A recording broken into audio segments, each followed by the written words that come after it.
Hi friends, இனிய தமிழ் புத்தாண்டு நல்வாழ்த்துக்கள் எல்லாருக்கும். தமிழ் புத்தாண்டுனாலே எல்லார் வீட்லேயுமே மாங்காய் பச்சடி இல்லாமல் இருக்காது. எங்கள் ஊரில் இது ரொம்ப ஸ்பெஷல். நானும் எங்கள் வீட்டில் மாங்காய் பச்சடி செய்யலான்னு ட்ரை பண்ணியிருக்கேங்க. அது எப்படி செய்கிறதுன்னு பார்க்கலாம். நான் ஒரு கிளிமுக்கு மாங்காய் எடுத்துகிட்டேன். அது கிளிமுக்கு மாங்கான்னு சொல்லுவாங்க, ஒட்டு மாங்கான்னு சொல்லுவாங்க.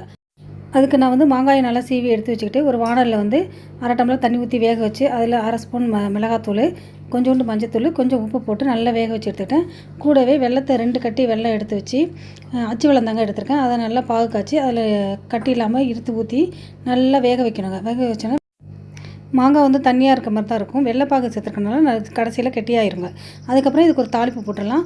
கொஞ்சோண்டு நல்லெண்ணெய் ஊற்றி கூடவே கடுகு உளுத்தம் பருப்பு போட்டு கொஞ்சம் கருவேப்பிலை, கொஞ்சம் காஞ்ச மிளகாய் போட்டு நல்லா தாளித்து நம்ம இந்த மாங்காய் பச்சடியில் ஊற்றிட்டோம்னா ரொம்ப டேஸ்ட் சூப்பராகவே இருக்குங்க. பாருங்கள், சுவையாக இருக்கும். அருமையான இந்த மாங்காய் பச்சடியை நீங்களும் செஞ்சு பாருங்கள்.